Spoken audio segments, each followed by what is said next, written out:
Good morning, everyone. It's Pastor Jim Harkabus from New Canyon Community Church in Lakewood, California. It's February the 16th, 2025. This morning we'll be looking once again to the Gospel of John, to John chapter 19, where we find Jesus on trial before Pontius Pilate. And as a very special event, we're going to have a guest speaker this morning, Pontius Pilate himself, who's going to share his perspective on that fateful day. Glad you're with us. Let us join our message in progress. We're going to look at John, the Gospel of John, chapter 19.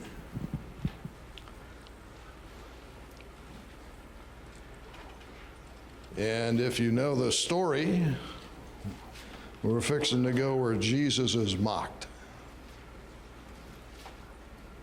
Verse 1 of chapter 19, out of John. So then Pilate took Jesus and scourged him.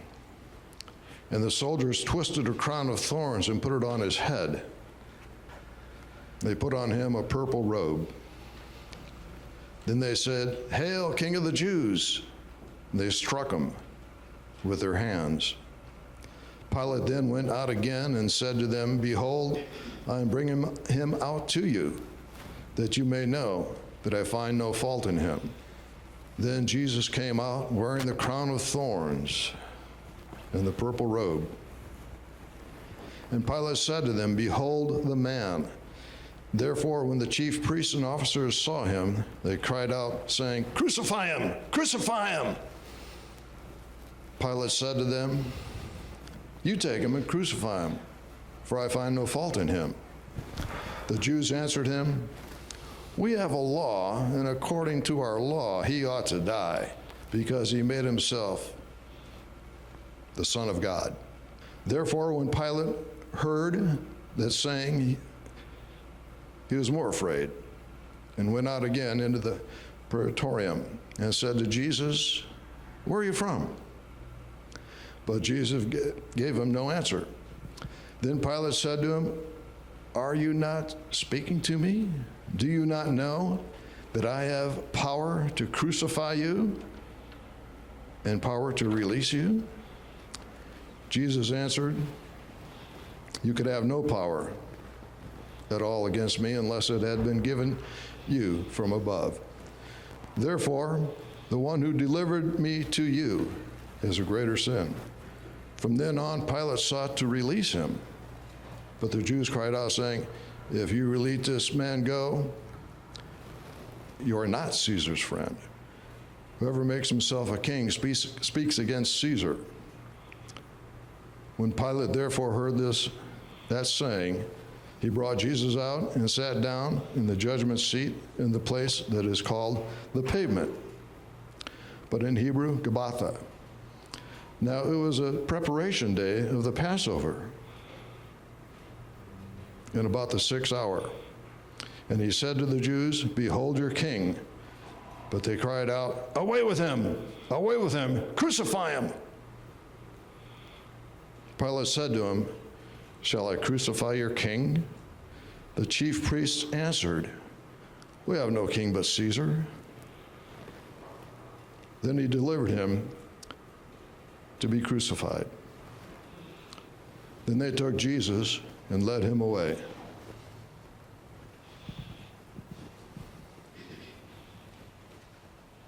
Is there something I can help you with? I've been invited to be the guest speaker today. And you are Pontius Who do Pilate? you think I am? I'm Pontius Pilate. Pontius Pilate.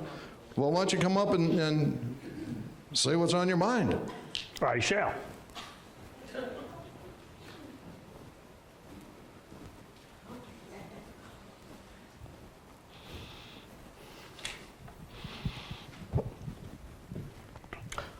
Thank you, kind sir. You're welcome, Your Majesty.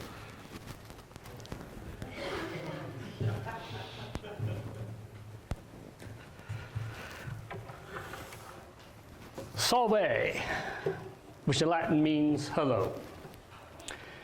My name is Pontius Pilate. Many of you are familiar with the story of my involvement with this man called Yeshua, Christos, which you know as Jesus Christ. You may wish to follow along in your Biblios, or book, written by a John, a bar Zebedee, or son of Zebedee. And I think it's in the 18th chapter of this Biblios that you'll find my account. Your pastor related last time from your Biblios that I was the governor, the procurator over the province of Judea, assigned during Caesar Tiberius' reign from roughly 26 AD through 36 AD. This appointment as governor seemed an opportunity for me to be famous and to be remembered. And I would be remembered throughout history, but not as I anticipated. The position of governor of Judea had its perks. I was respected, or maybe I should say I was feared by all around me. The position had other perks, pocketing some kickback money, much like your politicians do today, plus free housing with a very nice palace overlooking the Mediterranean Sea at a location called Caesarea Maritime, where I spent most of my time. But there was also another palace in Jerusalem when I had to go up there on business, usually during the time of the Jewish feast, and especially at the time of the Passover. Governing Judea was a difficult task. The local population did not appreciate their status as subject of Roman rule and of culture. Nor did they appreciate my leadership style, which was firm and direct. As noted by Philo, a Jewish philosopher, plus historians Josephus and Tacitus. The Jews' religion of Judaism acknowledged only one God, which contradicted our polytheistic view as Romans and of Greeks, who had many gods. These Jews also believed that they alone were God's chosen people. As a result, they looked down upon us non-Jews, us Gentiles, as they called us, with a disdain in their voice. And they spoke with Gentiles only if they absolutely had to. They had no association with us. Well, their stubborn resistance to Rome's rule and my rule over them required a harsh response. Severe floggings and death by execution by crucifixions were almost a daily occurrence. In fact, I had 3 convicted men waiting execution by crucifixion. One whose name was Barabbas, who was a murderer and an insurrectionist on that faithful day in history. That day was a Friday. I believe it was April 3rd, 33 AD, according to your current calendar system. It was a day just after the Jewish Passover feast was celebrated, and a day just prior to their Sabbath, which began at sundown on Fridays. On that fateful day, I was rudely awakened just after dawn was beginning to peak, really before sunrise, with a request to meet with a delegation of Jewish religious leaders outside the Praetorium, which was my palace in Jerusalem, to hear a case concerning a man named Yeshua, whom they claimed was the king of the Jews. And I had to go out to them. I, the governor, had to go out to these people, as they could not enter into the Praetorium lest they be defiled by my presence and by my marble deities I had in the courtyard. The prisoner was bound, his appearance being really nothing to note of, just another Jew. Although he did look as though he had been roughed up with some facial bruises showing. I went out to them and said, "What accusation do you make against this man?" And the Jewish leaders responded with a lot of sarcasm, "If this man were not an evildoer, we would not have delivered to you." So I said, "Well, good, take him yourselves and judge him according to your law." But they said, "We're not permitted to put anyone to death." So I entered back into the Praetorium, the palace, and interviewed this man, this Yeshua. And the interrogation went odd. He did acknowledge being a king, being born for some purpose, and that his kingdom was not of this realm, but his followers were listening to the truth. His words made no sense to me. So I said, what is truth? And it was just silence. So I went back out and stated my conclusion. I said, I find no guilt in him, but you have a custom, and that I release someone to you for the Passover. Do you wish I released to you the king of the Jews? I was being nice to them. But they cried out and said, not this man, but Barabbas. Again, Barabbas was a robber. He was a murderer. He was an insurrectionist. A very bad man. I was shocked. So I went back inside the praetorium and had Jesus scourged. Why do that? Well, I will give 4 reasons. Number 1, I was very annoyed at this sunrise interruption to my day. 2, the Jews' tone and attitude was disrespect to me and Rome's authority and control over them. So I'm going to show them Roman justice to incite fear of Rome and of me, that I was in charge. And perhaps to draw some empathy, some sympathy toward this man who brought before me by having him scourged and whipped to a bleeding mess. And when a person is scourged, their robes are stripped off them down to their whole backside is showing, from their buttocks up to their back.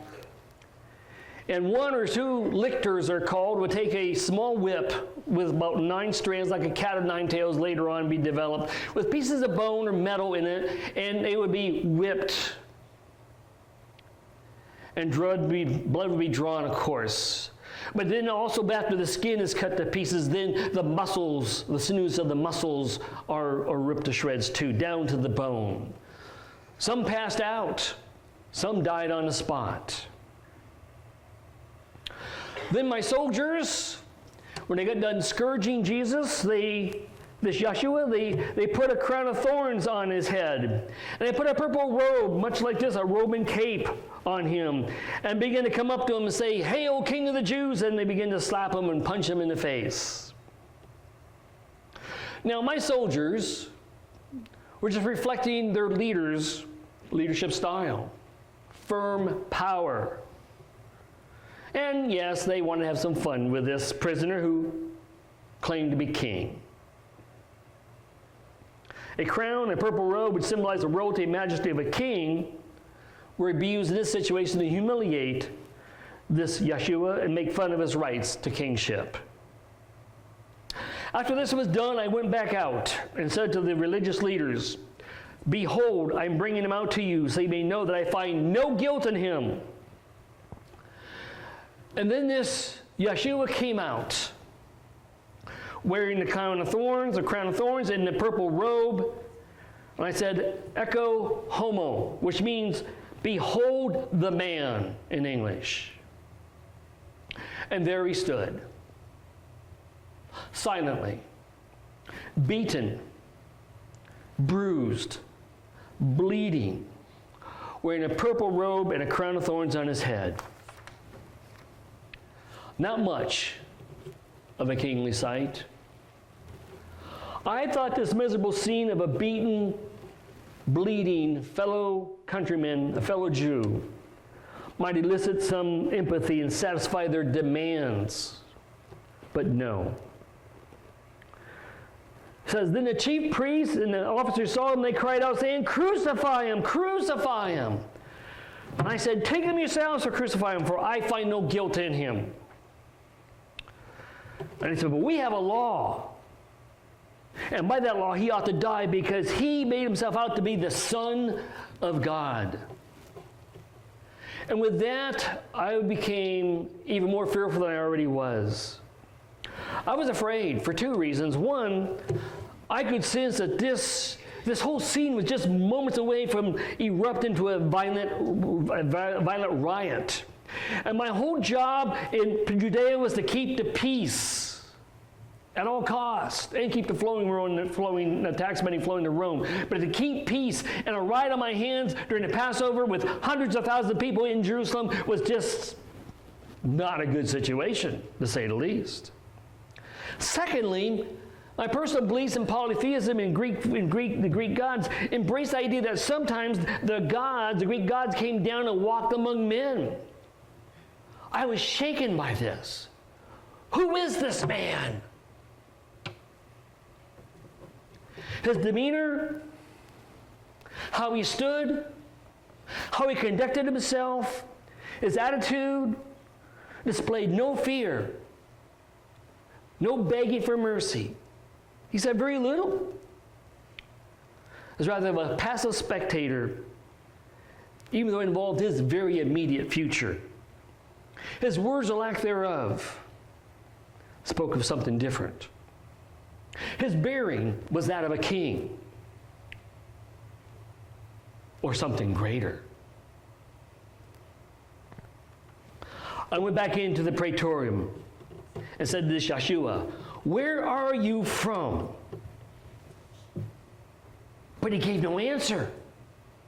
He was silent, as a lamb is before its shears. Silence. I said, you do not speak to me?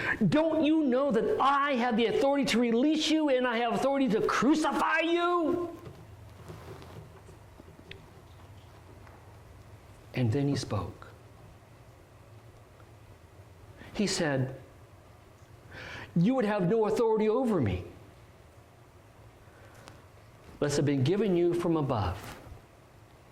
For this reason, he who delivered me to you has the greater sin." I didn't know what to do with that. I was stunned. And yes, fearful.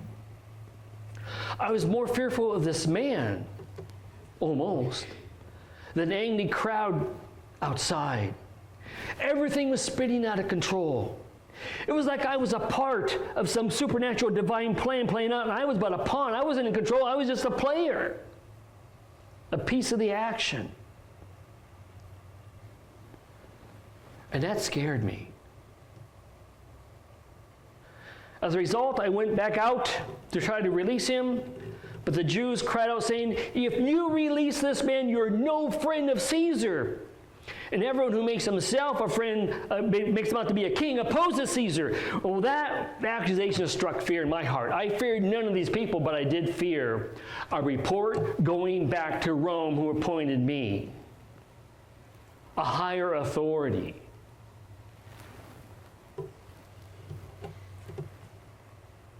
Any whisper of this getting back to Rome would end my career and possibly my life. When I heard these words, I had Yeshua brought out. I sat down on the judgment seat, or the bema seat, at a place called the pavement, which in Hebrew says Gabbatha. And remember, your pastor discussed this Gabbatha. There was on the west side of the city wall, right next to the Herod's old palace, or my palace in Jerusalem, there was a gate. It's been walled up now, but there was a road, a pavement there. And there was a bema seat, a judgment seat, what bema means. And I sat on the bema seat to make a decision. And just about that time I did. I received by orderly a message from my wife, my dear wife, Claudia. And it said, "Have nothing to do with this man. No, nothing to do with that righteous man, for the last night I suffered greatly in a dream because of him." Thanks. Now what do I do?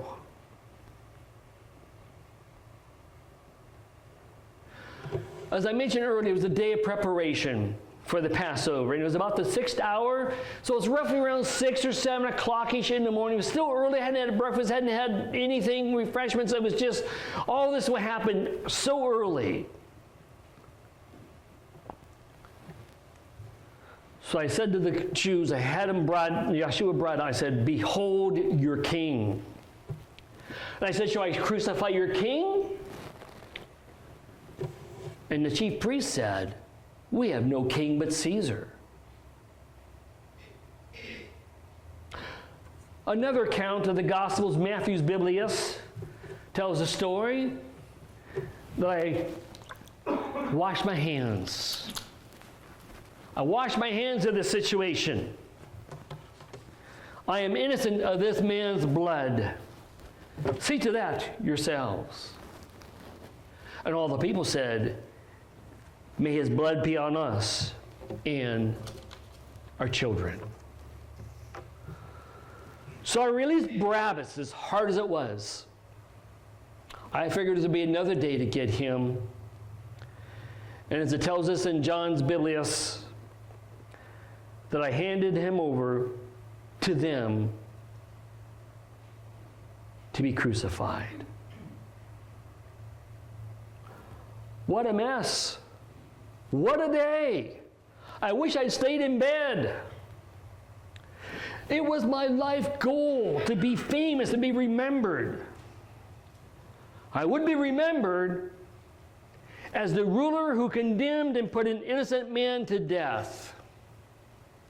And not only just any innocent man, but the sinless one, the Son of God.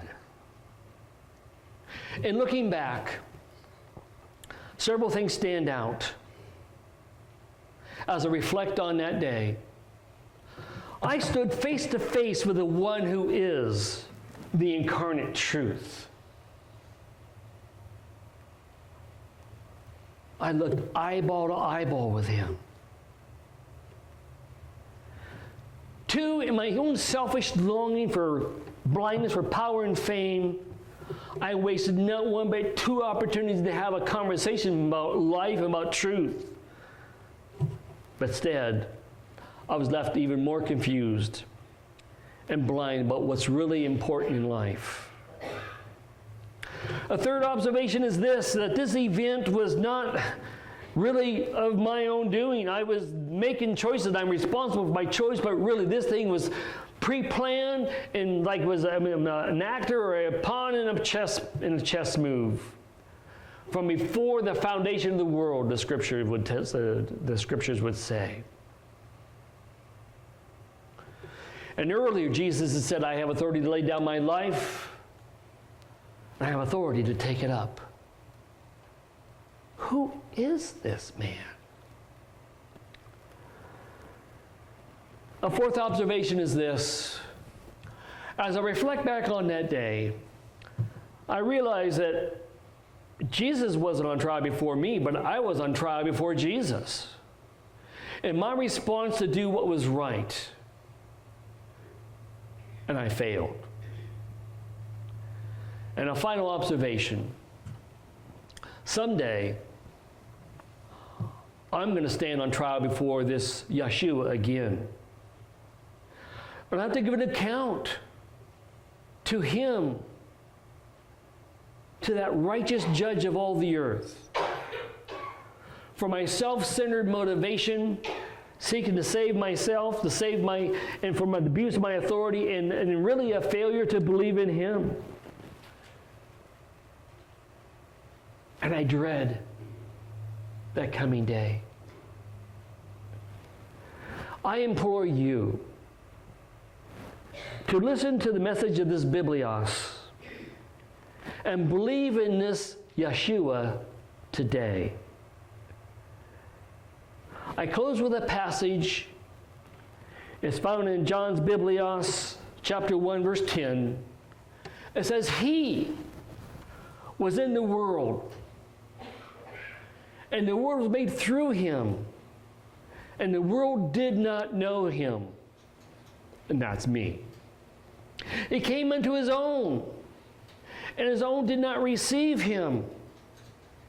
But as many as received him, to them he gave the right to become the children of God, even to those who believe in his name, who were born not of blood, nor the will of the flesh, or the will of man, but born of God.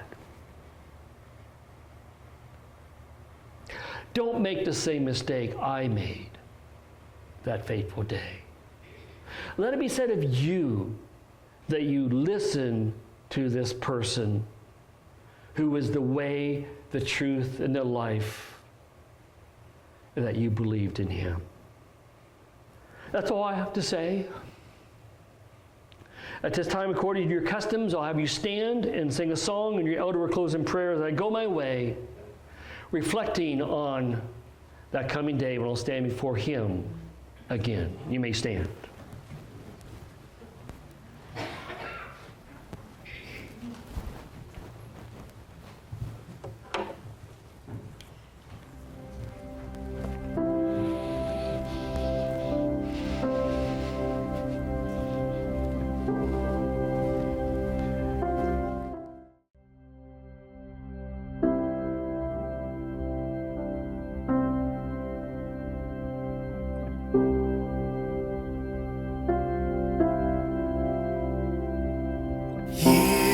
I spin in vanity and pride, caring not my Lord was crucified, knowing not it was for me he died on Calvary.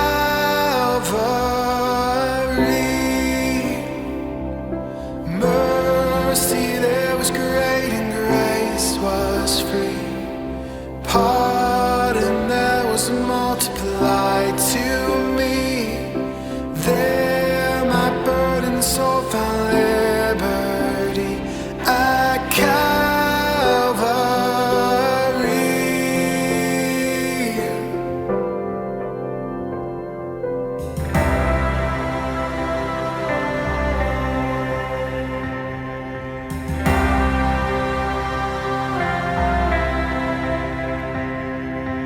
By God's word at last my sin I learned. Then I trembled at the law I'd spurned, till my guilty soul imploring turned to Calvary.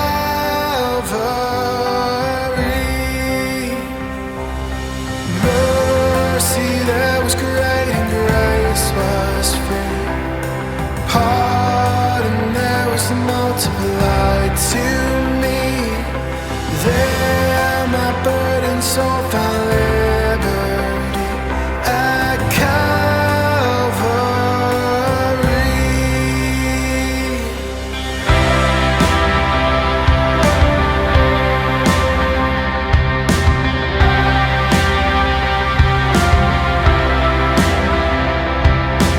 Now I've given Jesus everything.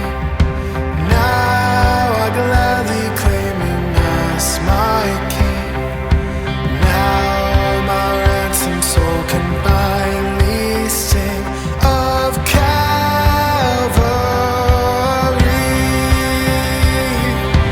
Mercy there was great and grace was free. Pardon there was multiplied to me. There my burdened soul found liberty at Calvary.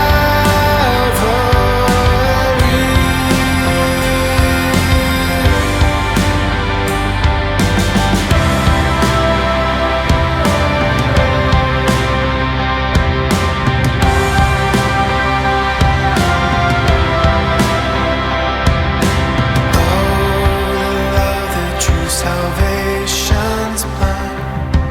Oh, the grace that brought it down to man. Oh, the mighty gulf that God did span at Calvary.